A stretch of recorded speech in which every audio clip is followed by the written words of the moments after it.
Can you believe that it is May? It's May 11th. I feel like we just started the school year, and yet here we are, and it's going to be our last make and take of the year. And I can't believe that it's our last make and take. And so, what we decided to do this time is that we just kind of want to celebrate what we did this year and all of the great things and kind of highlight some of our favorite things of the year, kind of wrap up the school year. So, let me bring on my edu besties, my favorite gold ladies from Pickerington, my dear friends who I'm going to say I'm going to miss them, but I'm not going to miss them really because I'm going to see them this summer and I know we're going to work together. So we've got Ashley and Stephanie, who you guys have gotten to know this year. So welcome, my dear friends. And yay! Can you guys believe that it's already May? Or, I mean, No. it's May. Well, okay, when you get down to the last few days of school, it goes really slow. It does. Yeah. I thought yesterday was Friday. It feels like every day this week should be Friday because I'm ready for the weekend. Yes. And it's crazy every day. I'm sure it is in your school as well. But that's crazy that you think it's Friday as well. Yeah. Yep. I agree. I thought yesterday, I'm like, how is it only Tuesday? But then I started thinking, some of my students may not be super excited about it being the end of the school year. So I try not to be too excited. But I know many of our friends in Pickerington and elsewhere in the United States, around the world, we've all had a crazy, stressful year. And I know kind of we may all be ready for a break. But let's talk about all the great things that have happened this school year. So that's what we are going to do. We have 7 more days. Yeah. And we want to know, how many days do you have left? Yes. And some of you are not leaving for summer because it is your winter, where you live. Our Australia friends and New Zealand. I'm trying to think where else. But you probably have like over 100 days left. That is true. So if you're like, yeah, you guys are crazy. Yeah. 35. Oh my gosh, that seems like forever ago. Yeah. I hope you start after Labor Day, Natalie. Right. Yeah, we started early August. So that's why we are almost done. Yeah. Okay. So moving on. This year, so this make and take, we're going to go back into our reflections and we're going to look at our end of the year, kind of what you can do to wrap up the school year, looking at our favorite memories, our favorite lessons. And then I know we don't really want to talk about next year, but looking ahead, what goals or goal do we want to set for next year? So, to join our Google group, our Gold EDU. We've got a link in the chat. Why to join? You can get all of our materials that we put out there. You've got a support group reaching out to us. We are here for you. And if we don't know the answers, we've got plenty of people you can reach out to. We are here for you. We've got amazing support group that is full of educators who want to be there for each other. So the link to join is in the chat. To access our slides, there in the chat as well for this, our last make and take. Yeah. All right. So we're going to start with the end of the year activities. These were the favorite things that we did right at the end of the school year. So my favorite end of the year activity was our boot camp. So what we did is we had students getting ready for junior high. In junior high, we have students that are really nervous or have some anxiety about this transition, and they had to learn some executive functioning skills to be prepared for the junior highs. And so I kind of asked Megan a lot of questions like, hey, do you have this? Do you do this? What do you expect? And so they had to have their book bag and they had to go through it and organize it within a certain time limit. They had to pack up, this was my favorite, they had to pack up everything, the bell rang, and they had to walk a one-way hallway because that's the way our schools kind of operate in the junior high. And they had to walk as quickly as they could and quietly. They had to stop and get a drink. And then they had to make it into the gym within 4 minutes. The kids were hilarious. This one girl got halfway there and she's like, I forgot my umbrella. And I was like, you got to go back. Like, if you forgot your umbrella, it's not going to be there in junior high by the end of the day. Like, you got to go get it. And so she is rushing back to get this umbrella. And so that was just a fun activity. Another activity we did was locker combinations, which are optional for our students next year. But a lot of them want a locker, and they never used a combination. And we didn't really teach them how to use it. We just kind of sent them a website because we didn't have 100 locks, and they had to practice on this website the right way to do their locker combination. And then they actually got a physical lock, and if they could unlock it, they got their badge for the boot camp. So just fun activities that we use for boot camp to help students with transitioning and feeling comfortable for junior high. I love it. And the parents love it too. I'm getting great feedback too from who've been doing it. Yeah, the parents are really impressed with their skills already. So they're going to be ready for you, Megan. They will. Good. We are ready to have them in months. So great. My end of the year tip. So since I teach 8th grade, all of us are working on content, finishing up a lot of things. So we're trying to kind of pack in as much as we can up until the end of the year. But towards the last few days, as we are trying to put grades in and get kids caught up and make sure they've got as much as they can finished, the last few years, we've kind of had team time since we are divided into teams. And unfortunately, this year, we can't do as much as we've done in the past. But the last day, we are doing a few things within our team where we've got an outdoor classroom where we can go out and have maybe like lunch with our team, but try to do things if you can that are kind of a wrap up of the year, like maybe have the kids put on note cards, advice for next year's group on, how to survive, or the best tips for this year on how to survive 8th grade, or doing some sort of group lunch. This year, my students, when we've had some free time, they've loved to get on YouTube and have me find the Just Dance. And they've gotten up and done the dances that are on the Just Dance. And so I tell them, like, well, just make sure you're giving me school appropriate songs. And they're up there dancing along with the Just Dance game. And it's hilarious. And kids that you think wouldn't do it are doing it. So that's kind of the things we're going to try to do with them this year. Just kind of having fun with them, but nothing too crazy because it is the last day. But you got to know your kids too. My group, I know they can handle the Just Dance activity because we've done it with them. But that's kind of the fun stuff. Just ended on a positive note. But know your kids. What can they handle? That's kind of what we're trying to do with them.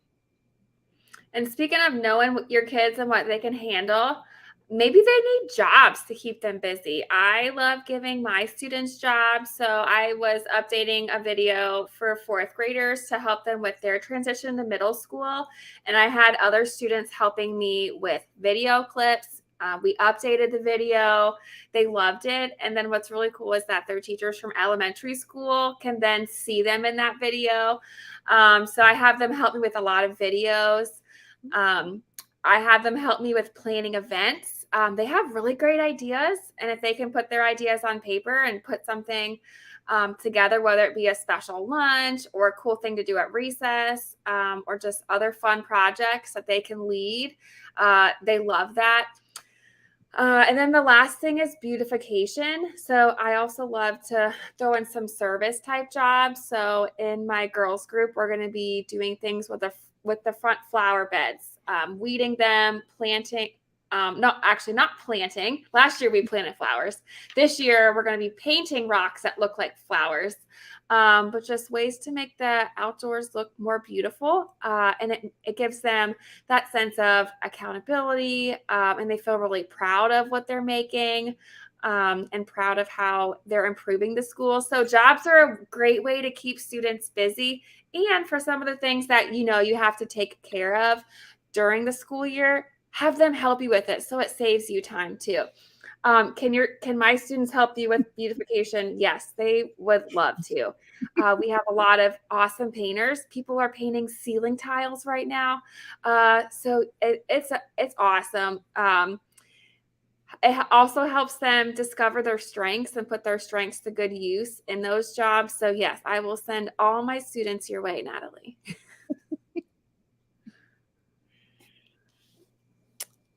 So we also talked about what another favorite would be, our favorite memory from this year. And so we started filling in our slides, and the three of us, our favorite memory all came from one day.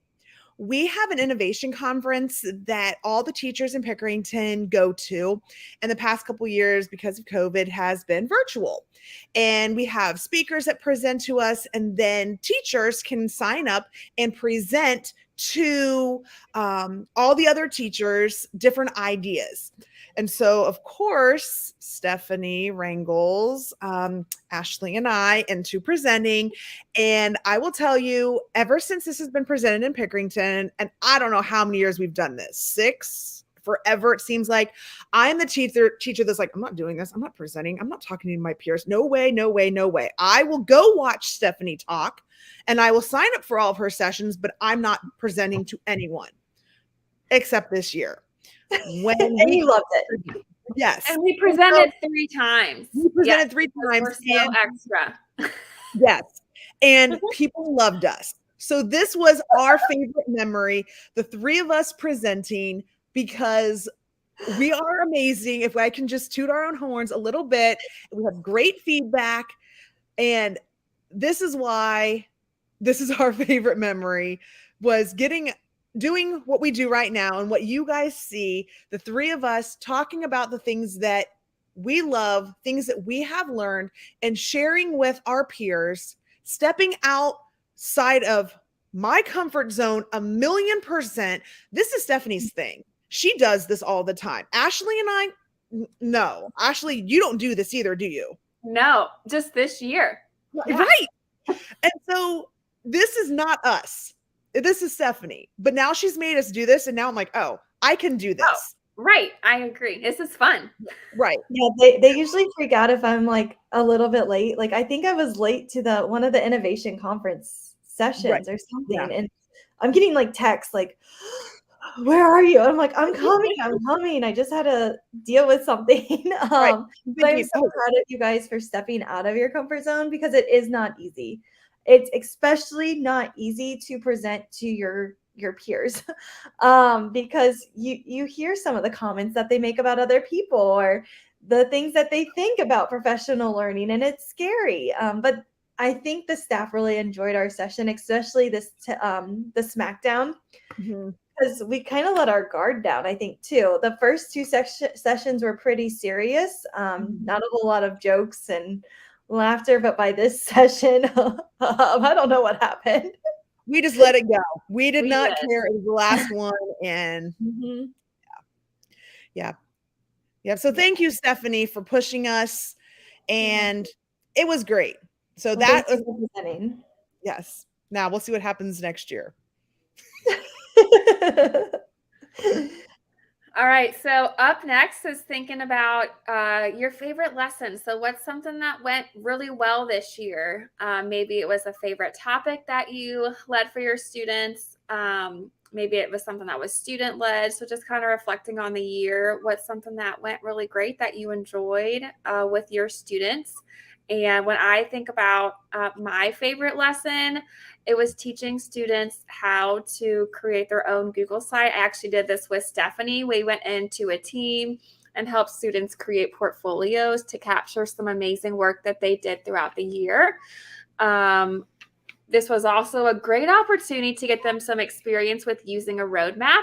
So it was self-paced. They could go through, watch videos to learn about that specific skill that they were practicing and then adding to their website. There was even the opportunity for them to have teacher check-ins. So Stephanie and I could see what they were creating. Their teachers could as well. And I loved that. Students were so proud to show what they just added to their website. And it's also good too, because if they didn't just watch the video, I could tell them, then I could make them rewatch it. So I like the check-ins a lot, just to hold them accountable and to also see what they're creating. And then we added an area for them to be extra, of course. So they could add some other special things to their website just to make it really pop. It was super fun. It was one of the coolest lessons that we did all year. And I'm excited to help them with it again next year. All right, so one of my favorite lessons that I got to do this year was at the end of the year, and it was called Think Like a Designer. And students got to learn about designing in Google Slides by using different layouts, the fonts, and creating color palettes. And so they found an image on Google, and we created a class like color palette with their slides. And then we talked about different fonts and how you need like a bold font kind of at the top for your titles, and then something that's more calming for your audience to kind of read, and talking about the audience and what matters when we're designing. And so one of the kids, he created a Canva roadmap, a part of that. And this kid, he's been seeing roadmaps in his classroom, and he wanted to create one for his class. And so that was really exciting that he created every single video for this Canva roadmap. And it was just so funny seeing him and his impression of like how you introduce and how you close the video, because he's like, hey guys, it's Drake, every single video. And I'm like, what do I do every single video? I say all right a lot when I'm teaching, like, all right. And then I go into what I need to do. But it was just a fun lesson to have. And then he took it another step further with creating his own little roadmap to help his classmates learn about Canva. My favorite lesson is actually one my students are doing right now, where I took this idea a year ago from Don Snowden and Amanda Sandoval. And if you teach history or social studies, you should follow them on Twitter because they are amazing. They also have fantastic templates that can be adapted to anything.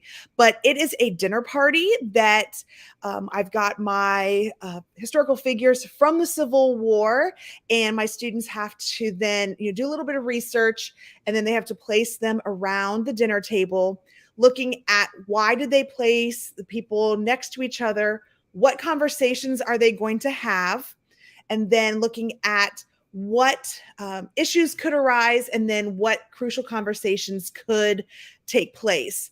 And today I was talking to a student. She's like, well, the last two people I have are Mary Todd Lincoln and John Wilkes Booth. And she's like, I don't really know what they would talk about.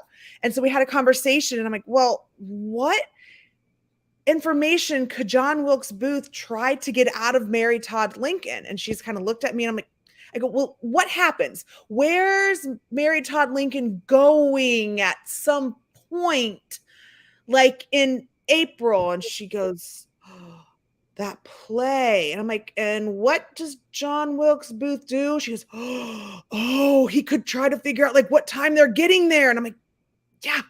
And she's like, oh, okay. And she ran back to her desk and started typing. I'm like, yeah. So it's really interesting to kind of get them to think differently about conversation. So that's why I like this lesson or this activity, because they can think outside the box. So that's and why I plan a party. Yes, and they can plan. That's fun. Yes. It is fun. Yeah. I got to see it last year. Yeah, it was. And next year. Yeah. I get to be with Megan next year. I'm really excited. And Ashley again. Yep. It's great. Great. That's the way it should always be. Yeah. I know. They realized that speed apart was not good. Right. Do our best work all together. So now they're like, you gotta go help Megan. So goals for next school year is what we're going to talk about next. So my goal is to write a book. I really want to just kind of take a next level in my professional, and I think it's writing a book. So just getting all my ideas out there and writing. I don't know what it's going to be about yet, but just starting that process. Very cool. My goal is to be a Google certified trainer. I've been working a lot on preparing for this. I completed my skills assessment already, and I have to work on my video, which is hard for me to only capture 3 minutes of talking time. So this is definitely something that I need to focus on this summer, and completing the application process. So anybody else out there who's trying to be a trainer, feel free to join this journey with me. I know it's a lot of work, getting your level 1 and level 2 certification, but it feels so good once you've passed those points. But yeah, that's my goal, to become a trainer so I can continue teaching other people how to integrate technology and teach them all the cool things about Google. And my goal, as we're talking about technology and doing all this, is that I think some of my students kind of miss maybe some of the hands-on activities. So I want to kind of add in maybe a little more low tech into my classroom. Because maybe they miss some of the paper pencil things. So maybe a little bit more of that instead of always being on their Chromebooks. Just every once in a while, hey, let's get out the colored pencils. Let's add some of that back in, just a little bit. So that's my plan. So now we want to hear from you. We want to hear some of the things that were great about this year. What were some of your favorite lessons? What are some of the goals you have for next year? What were some things you really enjoyed about this past year? And we want to give you the opportunity to share your ideas with us and the rest of the golden world. So you can click on the link and create with us. Feel free to choose one or more of the categories and share some information just to kind of capture what went really well, because we want to celebrate you and celebrate those successes, and also learn from what did go really well. I think it's fun just to kind of reflect and see how this year went, especially as we're trying to finish up the school year. It's nice just to slow down for a little bit, stop and reflect and see, oh, you know what, that did go really well. All right, I am really good at what I do. Yeah, and as always, make sure you put your name on your slide and feel free to tweet this out. We have a hashtag, so feel free, and we can all comment and go back and just reminisce about what has happened this past school year. And then just the last part, looking at our golden numbers. So almost a year and a half ago, Stephanie and I were talking about what can we do? How can we share things? And we decided to come up with Gold EDU. And then Stephanie's like, hey, I've got this really cool friend. Her name's Ashley. She's got some great ideas. I'm like, heck yeah, bring her in. And this is how our Gold EDU group began. And I put together this number mania to show what we have done in just over a year. And not even that, like probably less than a year. I mean, really, since we got going, these are the numbers that we have put together, looking at our viewers, our make and takes, our Gold EDU group, our top views from our make and takes, looking at our choice boards, our class sites, how many followers we have. This was put together probably the beginning of April-ish, maybe. I mean, so these might have changed a little bit, but we can't do this without our friends and the people that watch us. So we want to thank you for all that you have done for us, the love that you give us, the support you give us. I mean, this is amazing because to us, we're just sitting here talking like we're just talking to each other. And so to come back and see all these numbers, it's pretty impressive. So we can't thank you enough for being there and sharing this journey with us. And who knows what we're going to do next year. Or you may see us this summer randomly like, hey, do you guys want to do something this summer? Heck yeah. So who knows? But it's been so much fun this past year. Look at everything we've accomplished. And you're right, we couldn't have done it without you. So thank you for being on this journey with us, for designing, for creating, for sharing, for listening to us, and joining our sessions. Thank you. We really appreciate it. We've had a lot of fun. Yeah, and we're still brainstorming. So if you have ideas for next year, I definitely would love to do this again, like once a month or quarterly if life happens. Yep. But do we do make and takes, or do we go a different direction with a theme or something? So that's kind of where we're brainstorming of like, what will next year look like? But we do need a break for summer. Megan has a fun trip. Ashley is going to be on our boat a lot. Mm-hmm. I will be with my 2-year-old. I don't have an exciting life. But we're going to just kind of step away for a little bit for the summer just to recharge and get ready for the next year. But we do want to come back next year. We're just not sure what it's going to look like yet. We're kind of still brainstorming and still deciding. Yep. But please fill out the feedback form. So right here is our feedback form so we can hear from you. We love to read these over. It makes us smile most of the time. You guys usually make us smile. So please give us feedback if there's anything. And then again, thank you for joining. And if you would like to or want to, you can buy us a coffee to enjoy over the summertime. Maybe not coffee, maybe like a frozen drink or something. But feel free to buy us a coffee if you are able to and you want to. But thank you guys again for joining us, and thank you for sharing your end of the year. I know Patricia said that her end of the year is not until December, but feel free to go ahead and add if you want to reflect on last school year. We cannot wait to see what you guys come up with. And again, feel free to tweet, and we are still here. We're just not going to probably be live as much over the summer just because of all the fun trips that are planned. All right. Thank you. Thanks, everybody. Bye.